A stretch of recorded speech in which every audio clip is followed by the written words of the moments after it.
everybody, Ryan Kennard here, and welcome back to the channel.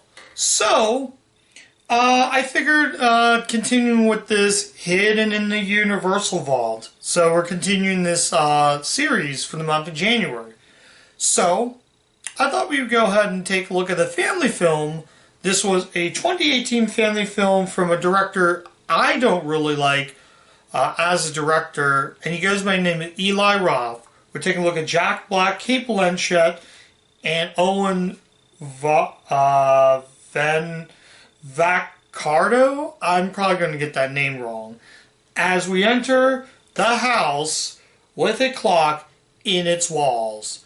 Tongue twister there. And I'm going to kind of... Now, before I give my thoughts on the film, I really want to talk about its director, Eli Roth.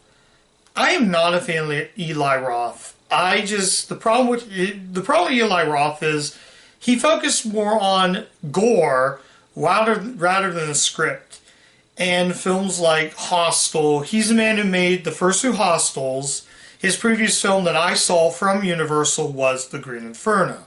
And no, I'm not covering that shitty movie. Excuse the language, but that movie was shit. So, he focused more on the gore.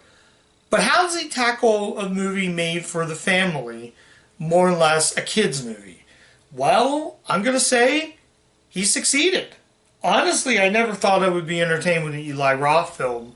But honestly, I liked this movie. This was a big surprise for me. Let's talk about the film. Now that I got out of the way, let's talk about this film. This focuses on Jack Black, Cate Blanchett.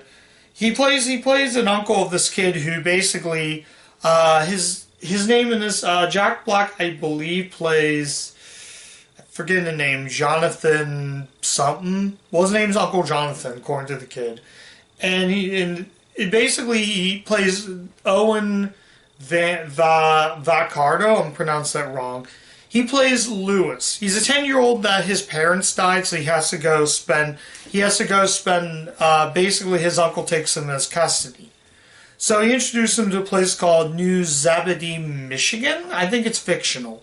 I think it is fictional, though. So, yeah. So Blanchett plays like his neighbor. I'm going to put this out. He plays like his neighbor or something like that. I think. I could be wrong.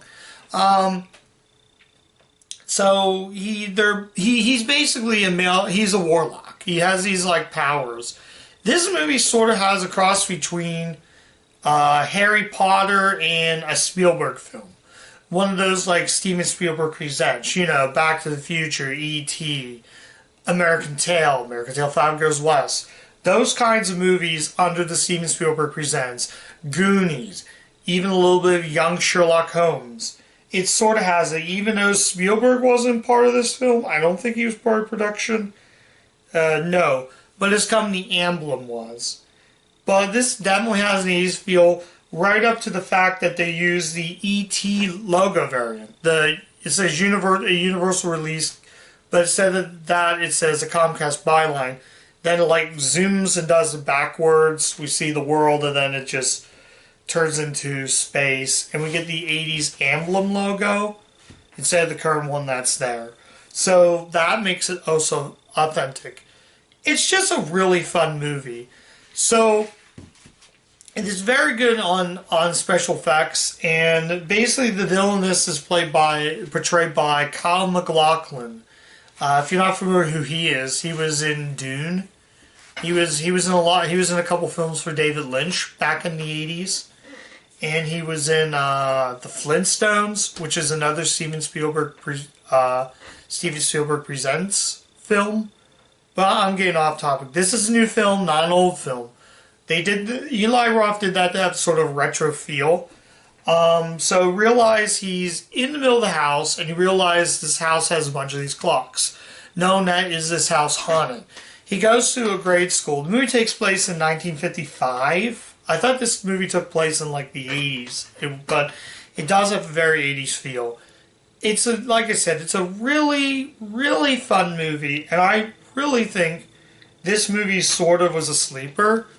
And again, he's like, the facts and all that. The only big complaint is, this is near the end of the film, but Jack Black's character turns into a baby. He literally morphs into a baby. So he has this like crystal ball. So his crystal ball is his parents. Sometimes when he's in bed, he'll see his mother talk to him. And then later on, at first he doesn't like his uncle because he doesn't like that idea. So basically all they eat is junk food at late night. They'll eat like cookies. So like I said, in the beginning of the film, he sends him a letter. He gives him a bus ticket and 2 silver coins, $2 coins, which basically pays for his bus ticket to come down. So like I said, Blanchett plays another, I want to say magician or that. The effects in this are really good. I was really surprised because, like I said, this is a really, really fun movie. I think this is a movie that the families will like. If I was a kid in the 80s, I would love this more. This movie has a very sort of 90s feel. Don't mind that, it's just my computer. Very sort of 80s, 90s feel. And just to let you know, I did not watch the Blu-ray, I watched the DVD since my Blu-ray player upstairs. Well, I have a PlayStation 3 that I mainly sometimes use for just movies, but I also game on there as well. So unfortunately it won't play this Blu-ray, so I resort to the DVD copy of it though. I'm sure it probably looked better on Blu-ray, but whatever. I didn't have the movie anyways. So it's a really, really, really, really fun movie. I think I'm getting off topic. I think I mentioned everything that I said. I did watch the alternate opening, alternate ending, and I'm kind of glad I didn't like those. The movie's fine in a whole, and the effects are really good, though. Like I said, it's just a really fun film. And honestly, in my opinion, I really want to see Eli Roth tackle another family film. If he's going to do another one, he should do another style of films that have this sort of thing. Again, like I said, it's like imagining if Steven Spielberg directed the first Harry Potter. This definitely has that sort of feel to it, though. And I didn't show you the disc, but unfortunately there's nothing special in it. You just get your standard plain Jane Blu-ray, DVD, that kind of thing. Like I said, effects are good, and it's just ultimately just a really fun experience. So yeah, it even says on the back, tradition emblem classic. So yeah, I think getting off topic, final verdict is, should you see House of the Clock in Its Walls? And the answer is yes. See this film.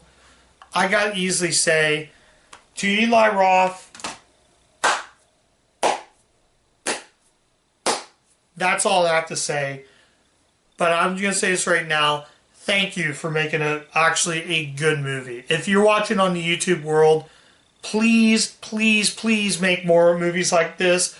Please don't gross your audience. Please make movies like this and not movies like Green Inferno or Hostel or any of those movies. Even his claim to fame was Cabin Fever. I forgot to mention that. Please don't make movies like this. Make movies like this and make simple family films and avoid making a film that has gore and no script.